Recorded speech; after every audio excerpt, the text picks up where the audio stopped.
우리 함께 인사하겠습니다. 잘 나오셨습니다. 성도님 얼굴만 봐도 은혜가 됩니다. 사랑하고 축복합니다. 네, 감사합니다. 오늘은 마태가 전한 복음 마지막 시간이 되겠습니다. 모든 민족을 제자로 삼으십시오. 모든 민족을 제자로 삼으십시오라는 제목으로 말씀의 은혜를 함께 나누겠습니다. 일본의 게이오 대학의 설립자이면서 일본 근대화의 정신적 지주였던 후쿠자와 유키치라고 하는 분이 계십니다. 이분이 말한 소위 7훈, 7가지 교훈이라고 하는 것이 있는데요. 일본 사람들에게 이 7훈은 아주 유명한 격언과 같다고 합니다. 첫 번째, 세상에서 가장 멋진 것은 일생을 바칠 만한 일을 가지고 있는 사람이다. 자기 일생을 바칠 만한 일을 가지고 있는 사람, 그 사람이야말로 멋진 인생을 사는 사람이다. 이렇게 말했습니다. 둘째, 이 세상에서 가장 비참한 것은 인간으로서 교양이 없는 것이다. 교양은 우리의 성품을 말하는 것이죠. 성품이 좋지 않으면 비참한 인생이 될 수밖에 없는 것이지요. 셋째, 이 세상에서 가장 쓸쓸한 것은 할 일이 없다는 것이다. 할 일이 없다는 것 참 쓸쓸하지 않겠습니까? 김영석 교수님, 102세 되신 김영석 교수님도 그래서 본인이 나이가 들면 들수록 꼭 어떤 일이 있어야 된다. 특별히 성도들은 주님을 위해서 할 일이 얼마나 많이 있습니까? 할 일이 없다는 것만큼 쓸쓸한 것은 없다. 참 중요한 교훈이죠. 넷째, 이 세상에서 가장 추한 것은 남을 부러워하는 것이다. 물론 다른 사람들이 잘 되고 행복해하는 것을 보면 부럽죠. 그러나 이런 말도 있죠. 부러우면 지는 것이다. 이런 말이 있더라고요. 자, 부럽게만 여기지 말고 그만큼 노력하고 나도 행복해지려고 몸부림치라는 의미 아닐까 싶습니다. 다섯째, 이 세상에서 가장 존귀한 것은 봉사하고 보상을 바라지 않는 마음이다. 이런 말을 했습니다. 그것이 참 존귀하다는 것이죠. 열심히 수고하고 헌신하지만 보상을 바라지 않고 최선을 다해서 수고하고 나누고 베푸는 그런 삶을 사는 것, 너무나도 귀한 삶이라는 것입니다. 여섯째, 이 세상에서 가장 아름다운 것은 사물에 대하여 애정을 가지는 것이다. 길에 나가면 요즘 꽃 한 송이 이렇게 예쁘게 펴 있는 것을 보지 않습니까? 굳이 한밭수목원 이런 데 가지 않아도 길가에도 꽃들이 피어 있어요. 그걸 보면서 참 예쁘다. 하나님께서 창조하신 꽃이 참 귀하다. 이런 마음을, 작은 것 하나라도 애정을 갖는 사람, 그런 마음을 갖는 것이 아름다운 인생을 사는 것입니다. 마지막 7번째, 이 세상에서 가장 슬픈 것은 거짓말을 하는 것이다. 이런 말을 했습니다. 진실해야 하는 것이죠. 그래야 우리에게 기쁨이 오고 행복이 오게 되지 않겠습니까? 진실은 거짓을 반드시 이기게 되어 있습니다. 저와 여러분이 물론 일본 사람들도 아니고 일본 사람 중에 이분이 누구인지도 잘 모르겠지만 참 교훈이 되는 말들 아니겠어요? 특별히 마지막 진실함으로 살아갈 수 있기를 바랍니다. 오늘 말씀을 보면 예수님의 교훈이 담겨져 있어요. 예수님께서 마지막으로 제자들에게 일명 대위임령이라고 말하죠. 예수님의 명령. 예수님께서 이제 승천하시기 전에 제자들을 부르셔서 그들에게 마지막 당부의 말씀을 우리에게 해 주신 것이 바로 우리가 읽었던 본문의 말씀입니다.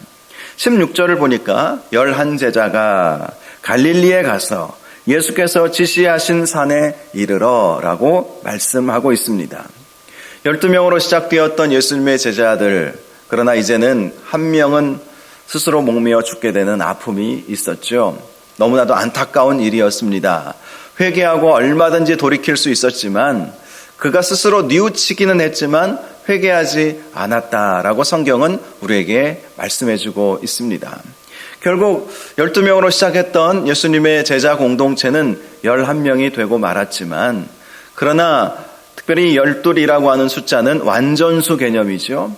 완전함에는 미치지 못하였지만 예수님은 그들을 향하여서 귀한 이 교훈, 이 대위임령이라고 하는 이 말씀을 주셨던 것이죠. 완전하다고 하나님의 일을 잘 하는 것 아니고 완전하지 못하다고 못하는 것도 아닌 것을 오늘 이 말씀, 특별히 11제자라고 하는 이 말씀을 통해서 발견할 수가 있습니다. 특별히 예수님께서 갈릴리 어느 산에서 만나게 되셨다 이렇게 말씀하고 있는데 어느 산인지는 모르지만 중요한 것은 이 갈릴리에서 만나게 되셨다라는 것이죠. 이 갈릴리라고 하는 것은 예수님께서 부활하시고 막달라 마리아와 또 다른 마리아에게 갈릴리로 가서 내가 만나자고 다른 제자들에게 그렇게 이야기를 해주어라 라고 말씀하셨기 때문에 지금 갈릴리에서 만나게 되신 것인데요. 물론 다른 복음서에 보면 그 이전에도 몇 번의 만남이 있었던 제자들도 있었습니다. 그런데 특별히 마지막 만남의 장소를 갈릴리로 택하신 이유가 무엇일까? 그것은 마태복음 4장 15절을 보면 이 갈릴리에 대해서 이방의 갈릴리라고 하는 별칭이 있었기 때문입니다. 갈릴리 지역은 국경 지역 도시였어요. 그래서 다른 이방인들이 많이 살고 있었던 도시였습니다. 지역이었습니다. 그래서 그 갈릴리의 별명이 이방의 갈릴리 이렇게 사람들이 불렀던 것이지요. 바로 이곳에서 예수님은 세계 복음화에 대한 비전을 제자들에게 주셨다라는 것입니다. 너희들 주위에 많은 이방 사람들이 있지 않느냐라는 것이죠. 이 갈릴리에서 태어나서 자란 예수님의 11제자, 가룟 유다는 본래 남쪽 유다 사람이었고 나머지 11사람은 다 갈릴리가 고향인 사람들이었어요. 너희들이 어렸을 때 보면서 자라면서 보면서 만났던 그 이방인들에게로 복음을 들고 나아가라라는 것이죠. 저는 어렸을 때 서울 용산구 한남동에서 자랐습니다.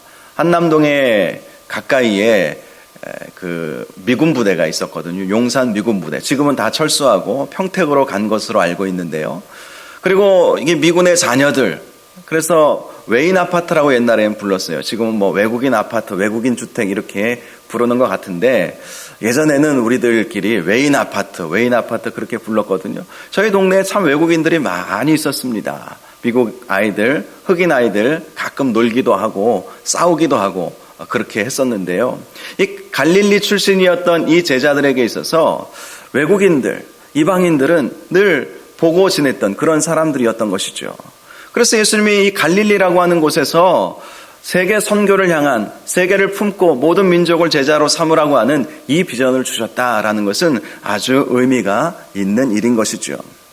자, 그런데요. 17절을 한번 보십시오. 17절을 보시면 예수님을 배웁고 경배하나 아직도 의심하는 사람들이 있더라. 이렇게 말씀하고 있습니다. 예수님을 배웁고 경배했던 사람들도 있었지만 여전히 의심하는 제자들도 있었다. 이런 말씀을 지금 하고 있다는 것입니다. 경배하다 이 말은요, 절하다라는 의미를 가지고 있습니다. 마태복음에 쓰여진 이 경배하다의 이 용례를 보면 예수님을 왕으로 믿고 경배할 때에 주로 쓰였던 단어입니다. 그러므로 예수님의 제자들이 예수님을 경배했다는 것은 예수님을 유대인의 왕으로 온 세상의 구주로 믿고 경배했다는 것을 의미하는 것입니다. 그럼에도 불구하고 여전히 의심하는 제자들도 있었다라는 것입니다. 왜 이들은 예수님을 보면서도 부활하신 예수님을 직접 목격하였음에도 의심하게 되었겠습니까? 학자들에 따라서 여러 가지 분석을 내놓는 것을 제가 여러 책들을 통해서 보게 되었는데요. 어떤 학자는 정말 11제자 중에 여전히 도마가 전에 의심하지 않았습니까? 그렇게 의심하는 제자들이 있었다. 이렇게 말하는 학자들도 있더라고요. 또 어떤 학자는 고린도전서 5장 15절 말씀을 보니까 예수님의 부활을 목격한 사람들은 이 제자들, 예수님의 11제자 외에도 500여 명이나 된다고 기록하고 있지 않습니까? 예수님께서 승천하시기 전에 이렇게 수백 명의 예수님의 제자 그룹이라고 할 수가 있죠. 11명의 제자들 말고도 다른 제자들, 이 제자들 가운데에서 의심하는 사람들이 있었을 것이다. 이렇게 보고 있는 사람들도 있습니다. 중요한 것은 예수님을 경배하는 사람들도 있었지만 의심하는 사람들도 있을 수밖에 없는 현실을 우리에게 보여주시는 것 아닌가, 이런 말씀, 이런 생각을 해보게 되는 것이죠. 이러한 제자들의 모습은 바로 우리의 모습을 보여주는 것입니다. 예수님을 믿고 경배할 때가 있어요. 진정으로 예수님을 나의 왕으로, 나의 구주로 믿고 주님 앞에 나의 모든 근심과 걱정을 다 내어드리고 주님의 구원을 앙망하면서 주님이 함께하여 주시기를 원하는 마음으로 열심히 신앙생활을 하는 사람들도 있고 그렇게 할 때가 있습니다. 그러나 종종 우리의 삶 속에서는 이 의심하는 제자들과 같이 믿음의 갈등도 있고 또 우리가 신앙생활할 때 여러 가지 어려움들 때문에 고민하고 또 정말 하나님에 대한 그러한 경건치 못한 마음을 가질 때도 있는 것이죠. 바로 제자들의 모습이 우리의 모습을 보여주고 있다는 것입니다. 그런데 더 중요한 것은 무엇이냐면 경배하던 제자들이든 의심하는 제자들이든 동일하게 우리 주님께서는 세계 복음화에 대한 비전을 주셨다는 거예요.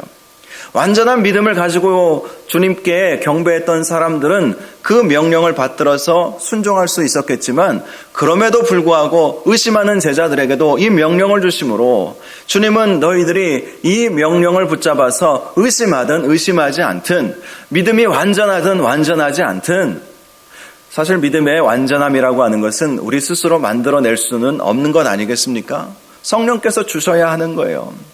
그래서 이 의심하는 제자들이라 할지라도 성령 충만함, 오순절 성령 강림의 역사가 일어났을 때에는 그들의 의심이 확신으로 바뀌지 않았습니까? 그래요. 믿음이라고 하는 것은 내가 스스로 만들어낼 수가 없는 것입니다. 우리 주님께서 주셔야, 성령께서 주셔야, 선물을 주셔야 예수를 주라고 시인할 수가 있게 되는 것이죠. 자, 그러므로 이 믿음의 유무를 떠나서, 믿음의 완전함과 불완전함을 떠나서 우리는 주님의 명령을 감당해야 한다. 주님은 믿고 경배하는 사람이나 여전히 의심 가운데 있는 사람이나 다 이 귀한 명령, 이 귀한 사명을 우리에게 주셨다는 것입니다.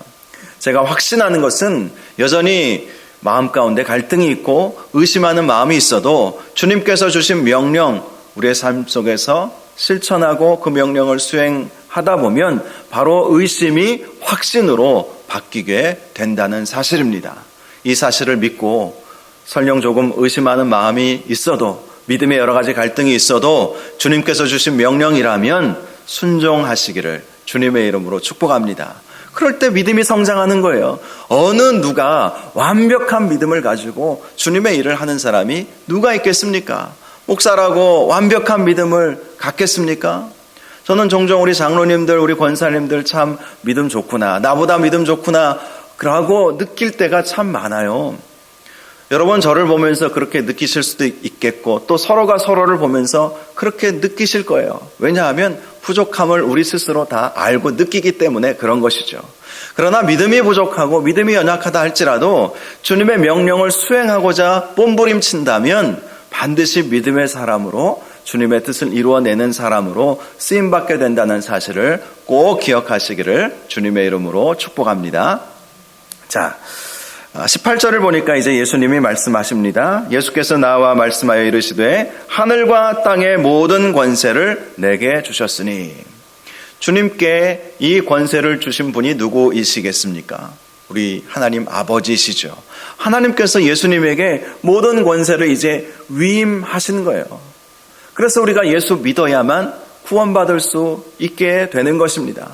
구원의 권세, 축복의 권세, 예수의 이름에 놀라운 권능이 있기 때문에 바로 이 권세가 하나님께서 예수 그리스도에게 주셨기 때문에 우리가 예수님을 믿어야만 구원받을 수 있게 되었던 것이죠.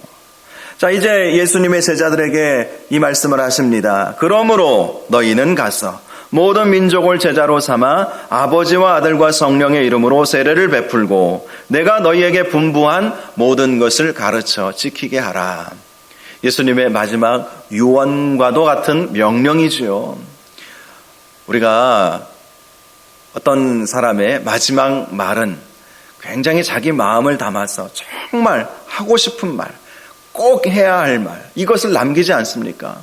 그러므로 이 말씀은 예수님께서 3년 반 동안 제자들과 공생의 사역을 하시면서 마지막으로 이 말씀을 하셨다면 주님께서 이 일을 염두에 두시고 지금까지 사역하셨다는 것을 알 수가 있는 대목인 것입니다. 마지막 유언은 굉장히 중요한 거예요. 법적인 효력도 있는 것이죠. 예수님은 제자들에게 모든 민족을 제자로 삼아야 한다. 모든 민족. 유대인만이 아니다. 이스라엘 사람만이 아니다. 지금 갈릴리에 보면 많은 이방인들이 있지. 그들의 민족들이 있지. 그들의 나라들이 있지.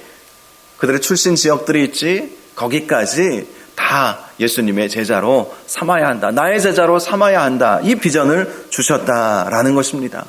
의심하는 사람이나 믿음의 확실함 가운데 있는 사람이나 다 이런 비전을, 이런 명령을 해주셨다라는 것이죠. 자, 그렇다면 우리가 어떻게 이 모든 민족을 예수님의 제자로 삼을 수 있을까요? 자, 어떻게 하면 그 일을 감당할 수 있겠습니까? 그것은 오늘 본문에 예수님께서 잘 우리에게 설명해 주셨어요. 오늘 본문에서 말씀하고 있는 이 예수님의 명령은 한 가지 주 동사가 있고요. 세 가지 보조 동사, 문법적으로 말하면 분사라고 하거든요. 분사 구문. 한 가지 이 주 동사를 꾸미기 위해서 이 주 동사의 사역을 하도록 세 가지 보조 사역들, 한마디로 이 세 가지 사역들을 통해서 이 한 가지 일을 감당하라라는 것이죠. 자, 이 주 동사가 무엇이냐면 제자로 삼으라는 거예요.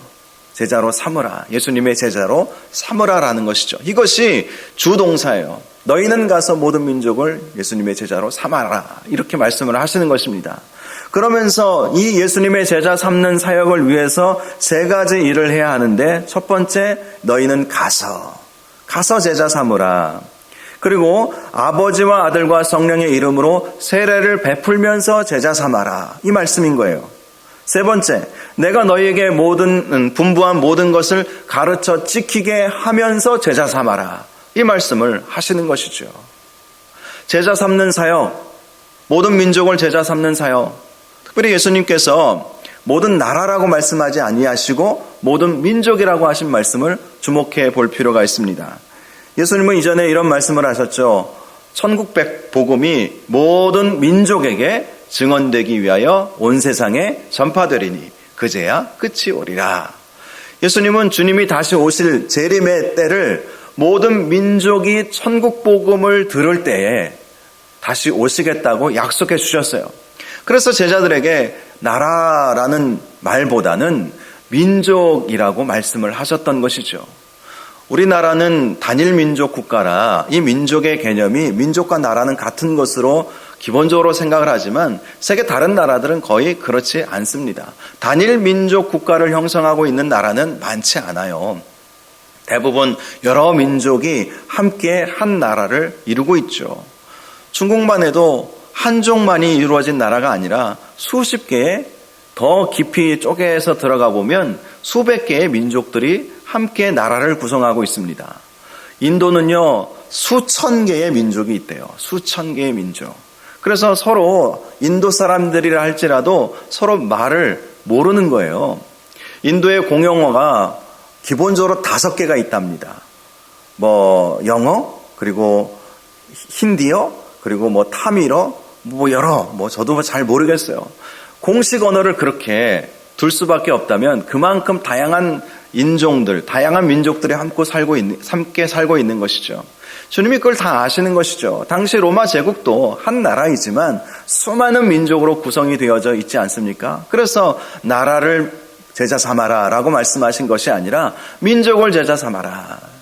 그래서 요즘에 선교단체들 또 여러 선교사님들이 각 나라별로 선교하면서도 그 나라 안에 여러 다양한 민족들에게로 가서 복음을 전하죠. 그래서 나온 개념이 미전도 종족 선교 아니겠습니까? 아직도 복음을 듣지 못한 종족, 민족에게로 복음을 들고 나가야 한다는 것이죠. 자, 이렇게 제자로 모든 민족을 삼으라 이렇게 말씀하시면서 세 가지 사역을 통해서 이 일을 하라고 말씀을 하신 거예요. 자, 첫 번째는 가야 한다라는 것입니다. 이 가라라고 하는 이 단어는요, 헬라어 문법으로 보면 저도 잘 몰라요. 일과거 분사형이라고 그렇게 되어 있습니다. 그런데 이 의미가 무엇이냐면 한 번 일회성으로 가라라는 의미가 아니라 이 단어 안에 문법적 구조가 끊임없이 지속적으로 가야 한다, 이렇게 말씀을 하시는 거예요. 민족을 제자로 삼으려면 한두 번 가가지고 될 일이 아니죠. 계속해서 끊임없이 가라는 거예요. 그래서 선교사님들이 가는 것 아닙니까? 끊임없이 가는 것 아닙니까? 아예 한두 번 왔다 갔다 하는 게 아니라 거기서 사는 거 아닙니까? 가라, 이 말씀은 갔다가 와라 이런 의미가 아니라 아예 끊임없이 가서 살면서 그들에게 복음을 전하고 그들을 예수의 제자로 삼아야 한다라는 것이죠. 자, 그렇다면 저와 여러분이 어떻게 이 예수님의 명령을 수행할 수 있겠습니까? 온 성도들이 다 매년 단기팀을 꾸려서 선교지에 나아가야 한다는 말입니까? 아니면 우리 모든 성도들이 다 선교사로 나아가야 한다는 그런 말일까요? 물론 그렇게만 할 수 있다면 너무나도 좋은 일이지요. 우리 성도들 가운데 선교사님들을 파송해서 보내고 또 우리들은 단기팀을 꾸려가지고 1년에 한두 번씩 선교지로 나아가서 복음 전하고 우리가 보낸 선교사님들, 후원하는 선교사님들 함께 도우면서 선교사역을 하면 얼마나 멋진 일이겠습니까? 그런데 형편상 또 건강상 또 나이가 드신 분들은 나갈 수가 없는 것이죠, 실제로. 그래서 선교는 전략적으로 이루어져야 하는데 먼저 중요한 것은 우리의 마음이 가야 하는 거예요. 몸이 가는 것도 물론 중요하지만 더 중요한 것은 마음이 가야 하는 것입니다. 우리의 마음을 아직도 주님을 알지 못하는 민족들에게로 우리의 마음을 가게 해야 하는 것이죠. 관심을 가지고 그들을 위해서 기도하고 우리가 직접 나아가지는 못해도 우리가 보낸 선교사님들, 우리가 보낸 후원하는 선교사님들과 함께 마음을 합하여서 그들을 위해서 기도해주고 또 필요한 헌금이나 물품도 보내어주면서 함께 전략적으로 선교할 필요가 있다는 것입니다. 그러나 중요한 것은 가라라는 것입니다. 모든 민족을 제자 삼으려면 그 민족에게로 가야 하지 않겠습니까? 가든지 보내든지 또 후원하고 기도하든지 이런 모든 사역이 우리가 함께 협력하여 선교할 수 있는 일이 되는 것이죠. 저와 여러분이 이렇게 가라라고 하는 이 명령에 순종하시고 내가 설령 가지 못한다 할지라도 보내시고 가신 분들을 위해서 기도해 주시고 선교헌금도 적극적으로 동참을 해 주셔서 가서 모든 민족을 제자 삼으라고 하신 이 말씀을 함께 이루어 드릴 수 있기를 주님의 이름으로 축복합니다. 자, 두 번째 우리 주님께서 말씀하여 주신 것은 아버지와 아들과 성령의 이름으로 세례를 베풀면서 제자 삼으라, 이렇게 말씀을 하시는 거예요. 이 세례를 베풀라라는 의미는 제가 말씀을 묵상하면서 두 가지로 적용을 해보았습니다. 첫 번째, 세례를 받을 만큼 신앙을 성장시켜야 한다는 것이죠. 그냥 세례만 준다고 끝나는 일도 아니고 또 세례를 주기 위해서는 확실한 믿음의 고백이 있어야 세례를 줄 수 있는 것 아닙니까? 복음 한번 전했다고 해서 끝나서는 안 된다는 것이죠. 사형리 들고 전도하는 경우가 많이 있죠. 실제로 선교지에 가서도 이거 한번 읽어보라고, 우리는 그 언어를 모르지만 그 언어를 읽어보라고 그러면서 다 읽게 한 다음에 기도해주고 오는 경우도 있고요. 또 여러 전도 집회 이런 것들을 만들어서 초청하고 함께 기도해주는 그러한 형식의 선교 사역들도 있습니다. 그런데 더 구체적으로 그렇게 한번 복음 듣고 한번 예수 영접하고 그러고 끝나면 안 되는 것이죠. 믿음이 성장해 나아가야 되는 거예요. 결국 제자라고 하는 것은 또 제자를 만들어내야 하기 때문에 그들이 예수님의 신실한 제자가 되어야 그들을 통해서 또 다른 제자들이 나올 수 있는 것 아니겠습니까? 그들을 믿음으로 성장시켜야 하는 거예요. 예수를 주로 고백하고 시인하는 것, 이거 굉장히 중요한 일이고요.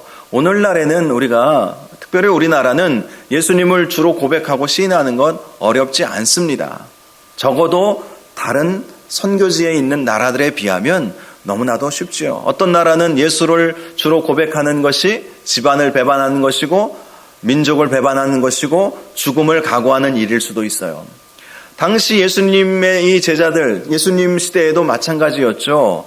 주는 오직 황제여야만 했던 시대였습니다. 그런 상황 속에서 세례를 베푼다는 것은, 다른 민족에게 나아가서 세례를 베푼다는 것은 황제가 나의 주가 아니라 예수님이 나의 주님이십니다라고 고백하게 하는 일이었기 때문에 어찌 보면 굉장히 목숨 거는 일이었고, 믿음이 정말 확실하지 않으면 이러한 고백을 할 수가 없었던 때였다라는 것입니다.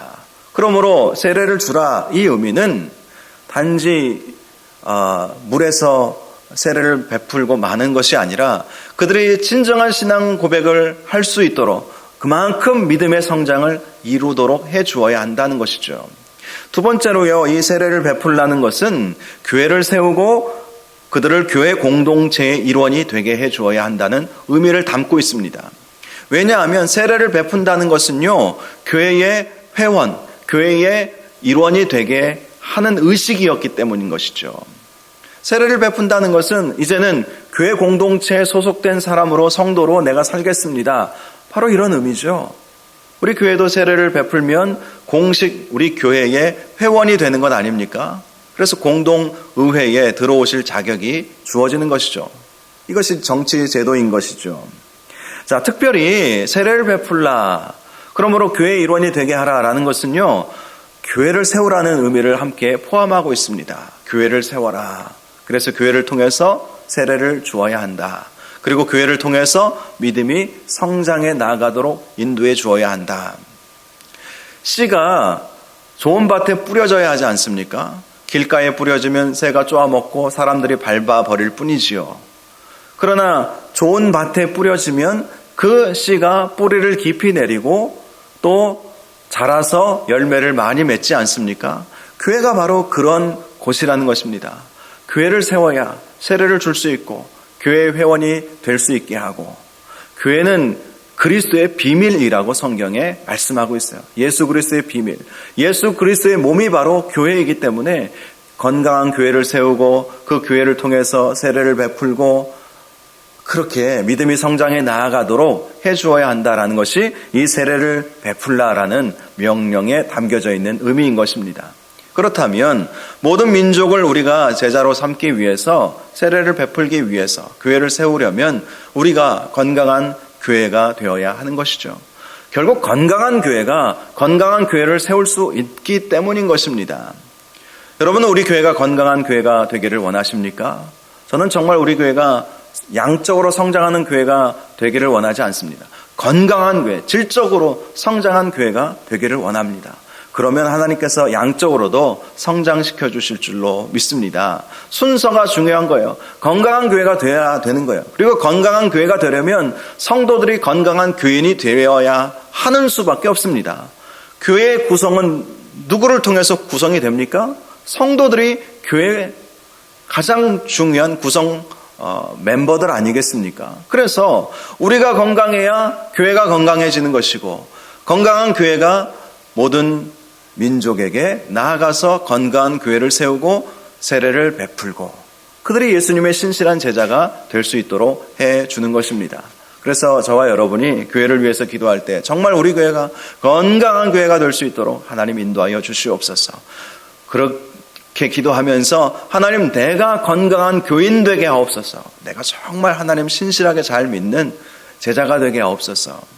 여러분, 제자가 제자를 낳는 거예요.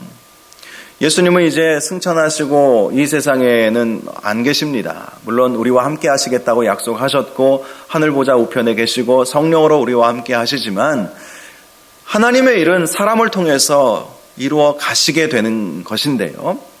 바로 어떤 사람에게 하나님의 일을 맡기시겠습니까? 그리고 어떤 사람이 하나님의 일을 제대로 잘 감당해낼 수 있겠습니까? 누가 예수님의 제자를 낼 수 있겠습니까? 그것은 물론 우리 주님이 하시겠지만 건강한 제자가 건강한 제자들을 만들어낼 수 있다는 거예요. 건강한 교인이 건강한 교인을 만들어내는 것이고, 건강한 교회가 건강한 교회를 만들어내는 것입니다.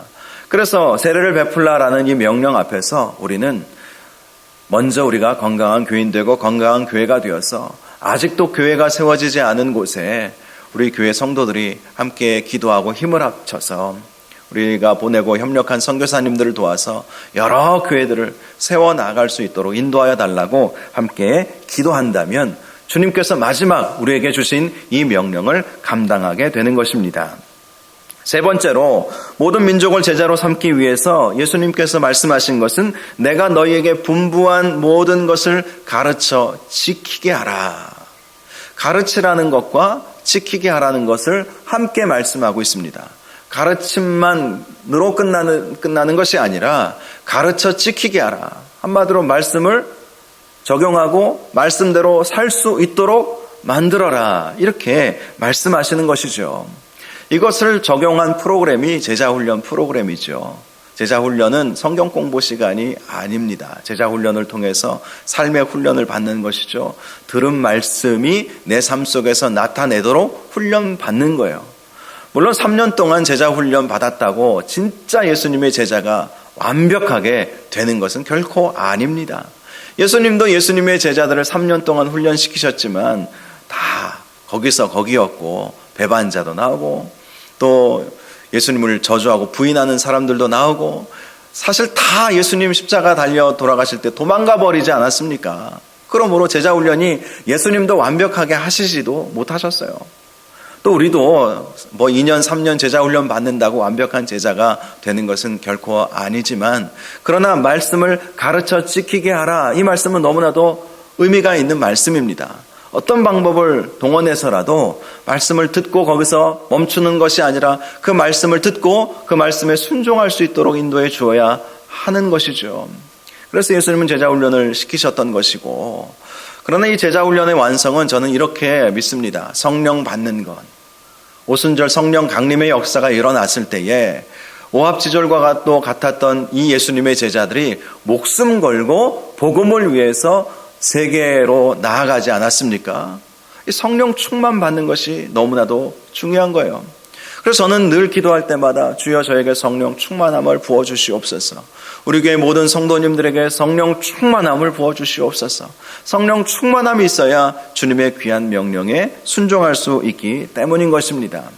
그럼에도 불구하고 성령 충만함 받기 이전에 말씀으로 훈련받고 말씀을 공부하고 이러한 과정들이 우리에게 필요한 것이죠. 그래서 저와 여러분들이 이렇게 말씀으로 훈련받는 기회들을 결코 놓치지 마시고 특별히 제자훈련의 과정이 아니라 할지라도 말씀을 듣고 묵상하시고 또 암송하시고 말씀을 하루하루 적용하시기 바랍니다. 나 스스로 가르쳐 지키게 해야 하는 거예요. 하나님의 말씀을 나에게 주시고 또 그 말씀에 순종하도록 몸부림치셔야 하는 것입니다. 그렇게 할 때에 다른 성도들을 우리가 말씀을 들고 가르치고 교훈을 줄 수 있는 것 아니겠습니까? 여러분 이렇게 우리 주님께서는 이 제자 삼는 모든 민족을 제자 삼기 위해서 너희는 가라. 그 다음에 교회를 세워서 세례를 주어라.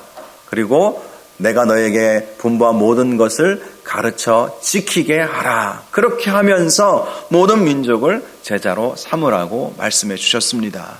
저와 여러분이 이 모든 민족을 제자 삼는 이 사명, 이것은 목회자들에게 또 선교사님들에게 또 우리 일부 장로님들 또 우리 중직자들에게만 주어진 하나님의 명령이 아니라 예수님을 배웠고 경배하는 자들도 있었지만 여전히 의심하는 모든 사람들에게 주신 명령이라는 것을 꼭 기억하시고 믿음이 나는 아직 안 돼요. 이렇게 말씀하지 마시고 내가 믿음이 연약하면 더 하나님의 명령에 수행해야 되지 않겠습니까? 믿음이 약하면 그 믿음을 강하게 하기 위해서라도 주님의 명령에 순종해야 될 필요가 있는 거예요. 어느 때까지 나는 못한다고 말씀하시겠습니까? 여러분 주님의 뜻을 이루어 드려야 우리의 믿음이 성장해 나아갈 수 있게 되는 것입니다. 그래서 정말 이 말씀을 우리가 귀하게 여기고 모든 민족으로 나아가 제자 삼는 귀한 사명을 감당할 수 있기를 바랍니다. 우리 주님은 홀로 이 일을 우리에게 하라고 말씀하시지 않으셨어요. 말씀의 마지막에 이렇게 말씀하고 있지 않습니까? 볼지어다 내가 세상 끝날까지 너희와 항상 함께 있으리라. 내가 함께 해줄 테니까 해보라는 거예요. 우리가 새벽마다 지금 출애굽기 말씀을 묵상하고 있지 않습니까? 하나님께서 이스라엘 백성이 애굽 왕 바로의 심한 노역과 탄압 때문에 신음하고 부르짖는 소리를 들으셨어요. 그래서 모세를 부르셔서 내가 가겠다 이렇게 말씀을 하셨는데 네가 가라 이렇게 말씀을 하시는 거예요. 내가 내려가겠다 하시면서 네가 가라 이렇게 말씀을 하시는 거예요. 그 이유가 무엇입니까? 내가 함께 해주겠다는 것이죠. 함께 해줄 테니까 네가 네 힘으로 하는 것이 아니라 내 힘으로 할 수 있도록 돕겠다는 것이죠.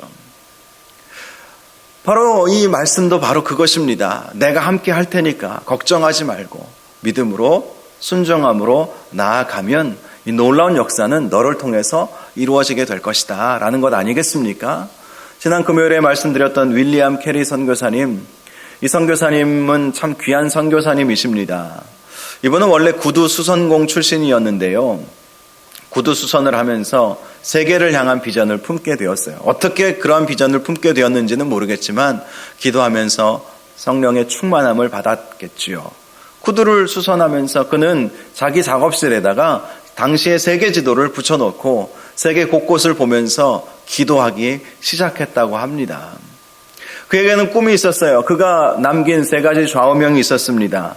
Great Vision, 그리고 Great Pray, Great Expect.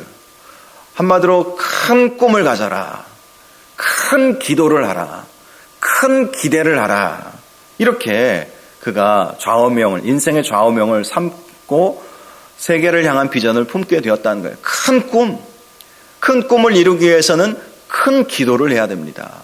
큰 기도, 그리고 큰 기대. 그가 이 기대와 관련해서 또 이런 유명한 말을 남겼어요. 하나님으로부터 위대한 일을 기대하라. 하나님을 위해 위대한 일을 시도하라. 이 윌리엄 캐리 선교사님은 결국 이러한 좌우명으로 인해서 당시 개신교에서는 사실 선교하지 않았거든요. 참 희한한 일이죠. 로마 캐톨릭은 종교개혁 이후에도 계속해서 선교했어요. 그래서 우리나라에도 로마 캐톨릭이 먼저 들어오지 않았습니까? 그리고 그 이후로 100년도 한참 넘은 후에 개신교 선교사들이 이 우리나라에 들어오게 된 것 아닙니까? 왜 그랬는지는 이유를 모르겠어요. 그런데 제가 연구를 해보니까 한 가지 이유가 있더라고요. 당시 종교개혁 이전에 모든 선교 사역은 중세의 수도원을 중심으로 이루어졌습니다. 그런데 종교개혁자들이 봤을 때에는 이 수도원은 타락의 온상, 타락의 이 기본, 이 중심지라고 종교개혁자들은 생각을 했어요. 그래서 다 수도원들을 없애버린 거예요. 그러다 보니까 선교하러 나갈 사람이 없었던 거예요. 그렇게 300년이나 흘러서 개신교회들은 선교하지 못했습니다. 그럴 때 윌리엄 캐리가 그런 상황 속에서 하나님의 은혜로 선교에 대한 마음을 품고 기도하고 인도 선교사로 나가게 되었던 것이죠.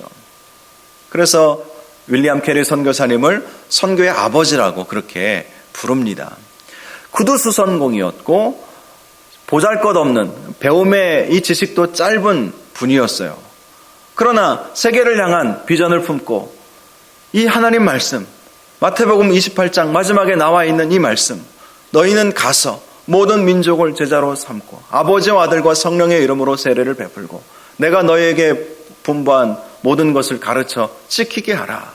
이 말씀이 엄연히 살아있는 하나님의 말씀이기에 이 말씀을 무시할 수 없었던 것이죠. 그래서 세계로 나아가서 세계 선교에 깃발을 꼽고 개신교 교회들이, 영국 교회들과 전 세계 교회들이 함께 선교 운동을 할 수 있도록 하는 기폭제가 되었던 것입니다. 저와 여러분이 이러한 일들까지는 아니더라 할지라도 이 명령 앞에서 우리는 이 말씀에 그대로 순종하고자 하는 그 마음과 열정을 가져야 할 것입니다. 이 일은 우리 혼자는 할 수가 없는 일입니다. 우리 하나님께서 우리에게 할 수 있도록 반드시 힘을 주시고 인도하여 주실 것입니다. 세계를 향한 비전 결코 놓치지 마시고 중요한 건 먼저 가는 거예요. 그런데 우리 몸이 가는 것보다 우리의 마음이 먼저 꼭 가시기를 바랍니다.